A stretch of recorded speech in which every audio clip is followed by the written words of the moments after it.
வணக்கம். ஆகாஷ்வாணி புதுச்சேரி செய்திச் சுருக்கம் வாசிப்பவர் தெரேசா ஆரோக்கியதாஸ்.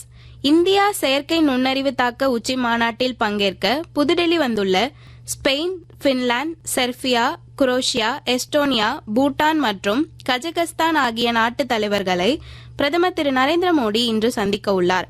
2026 ஆண்டு பிரான்ஸ் தலைமையில் நடைபெற உள்ள 52வது G7 உச்சி மாநாட்டில் பங்கேற்க பிரதமர் திரு நரேந்திர மோடிக்கு பிரான்ஸ் அதிபர் திரு இமானுவேல் மேக்ரான் அழைப்பு விடுத்துள்ளார். கிறிஸ்தவர்களின் சாம்பல் புதன் தினத்தை முன்னிட்டு புதுச்சேரியில் 40 நாட்கள் தவக்காலம் இன்று தொடங்கியது.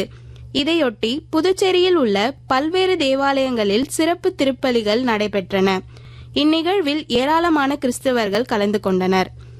தமிழக சட்டப்பேரவையில் 2026-27 நிதியாண்டிற்கான இடைக்கால வேளாண் நிதிநிலை அறிக்கையை அம்மாநில வேளாண் துறை அமைச்சர் திரு M.R.K. பன்னீர்செல்வம் நேற்று தாக்கல் செய்தார்.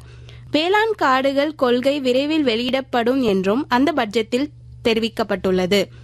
மூலகுளம், கருவடிக்குப்பம் மற்றும் குரும்பாபேட் மின்பாதைகள் பழைய ஜிப்மர் மற்றும் ECR மின் பாதையில் இன்று பராமரிப்பு பணிகள் மேற்கொள்ள இருப்பதால் பிற்பகல் 2 மணி முதல் மாலை 5 மணி வரை சம்பந்தப்பட்ட பகுதிகளில் மின் விநியோகம் தடைப்படும் என மின்துறை அறிவித்துள்ளது. ICC ஆண்கள் T20 உலகக்கோப்பையில் இன்று 3 போட்டிகள் நடைபெற உள்ளன. குரூப் டி போட்டியில் தென்னாப்பிரிக்கா டெல்லியில் உள்ள அருண்ஜேட்லி மைதானத்தில் காலை 11 மணிக்கு ஐக்கிய அரபு எமிரேட்ஸை எதிர்கொள்கிறது. முன்னதாக மும்பை வான்கடே மைதானத்தில் நேற்று நடைபெற்ற குரூப் சி போட்டியில் நேபாள அணி ஸ்காட்லாந்தை 7 விக்கெட் வித்தியாசத்தில் வென்றது. இத்துடன் இந்த செய்திச் சுருக்கம் நிறைவு பெறுகிறது.